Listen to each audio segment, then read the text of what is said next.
1056 kg de cocaïne totalement incinérée en présence du général de corps d'armée Alexandre Appalo-Touré et du procureur de la République Ado Richard. Ces stupéfiants saisis la semaine dernière par la gendarmerie nationale sont estimés à 25 milliards de francs CFA. Vous constatez avec nous qu'elle a été incinérée là, brûlée, et totalement brûlée. Et là, bientôt les cendres, on attend que les derniers éléments s'éteignent. Vous avez là monsieur le procureur de la République, là le représentant de monsieur le préfet.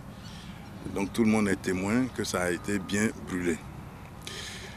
Nous voudrions tout simplement, avec désolation, dire que à ce stade de l'enquête, seules les 2 personnes qui ont été arrêtées, chez lesquelles la drogue a été saisie, sont pour le moment coupables.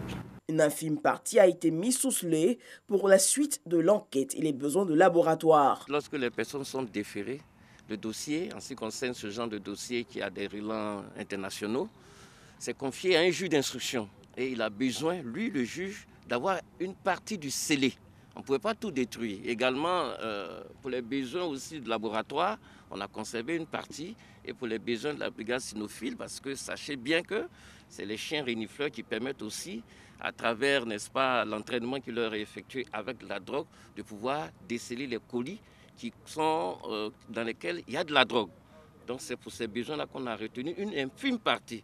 J'ai dit bien une infime partie. On est clair sur les termes. Et ça, c'est pour les besoins de la procédure et donc pour la science. Notons que 2 suspects ont été interpellés suite aux investigations et les enquêtes restent en cours pour identifier le circuit de ces produits. Le général de corps d'armée rappelle que ces hommes veillent à la sécurisation du territoire pour lutter contre toute forme de criminalité.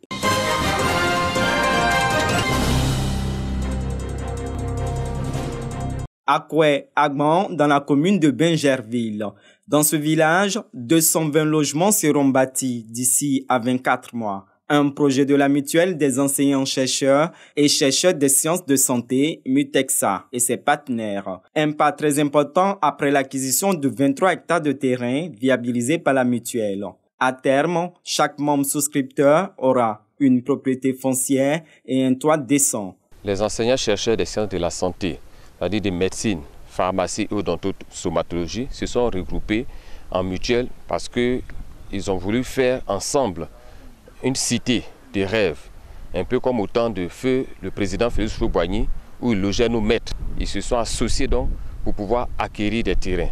C'est ce qui a fait que la Mutexa est née et ces enseignants-là ont cru à ce projet et ont accompagné le géomètre de manière à pouvoir obtenir ces terrains et bâtir donc cette cité-là en l'hommage, comme le chef de l'État même l'a dit, un Ivoirien, un toit, et cela participe donc au développement du pays. Nous allons faire en sorte que toute la mutuelle, tous les membres de la mutuelle qui ont adhéré à ce projet-là soient logés dans des maisons qui offrent un cadre de vie sain et aussi qui leur permettent de mettre leur famille à l'abri. Cette pose de première pierre marque également le début des travaux de construction de la clôture de la cité, de quoi soulager les souscripteurs. Il y a eu des moments de découragement, mais le fait de venir sur le site, de voir le terrain, de poser une première pierre, devant témoin avec les partenaires, ça nous conforte. On s'est dit qu'à partir de maintenant, c'est la vitesse supérieure qui sera enclenchée et que ce rêve-là va devenir réalité. La mutuelle s'engage à travers cette opération immobilière à œuvrer pour le bien-être de ses membres, redorer le blason des enseignants du supérieur et à accompagner la politique de logement du gouvernement.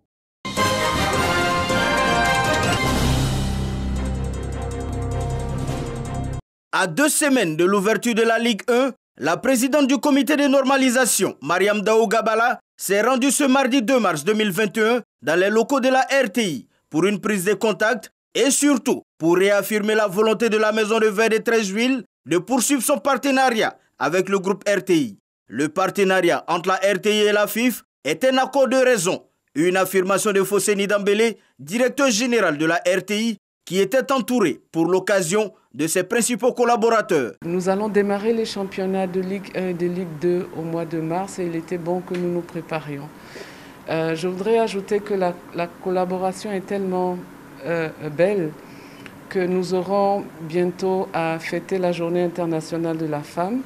Et je voudrais, là sur le champ, inviter l'équipe féminine de la RTI à rencontrer l'équipe féminine de la FIF. Le 19, au centre technique de Bingerville. Oui, nous serons présents avec une équipe très forte, difficile à manœuvrer et qui va donner du fil à retordre à l'équipe féminine de la FIF. Le football aujourd'hui, c'est quasiment une industrie qui a une dimension sociale, une dimension humaine. Et aujourd'hui, l'engagement de la RTI est maintenu pour que la Côte d'Ivoire puisse permettre à ces jeunes, au public ivoirien, à tous les Ivoiriens, d'avoir accès à des matchs de qualité tels que la Ligue 1 et la Ligue 2. Déjà diffuseuse de la Ligue 1, la RTI s'était engagée depuis la fin de la saison 2019 sur un autre tableau, diffuser la Ligue 2, et de ce fait, renforcer la coopération avec la Maison de Verre de Treichville.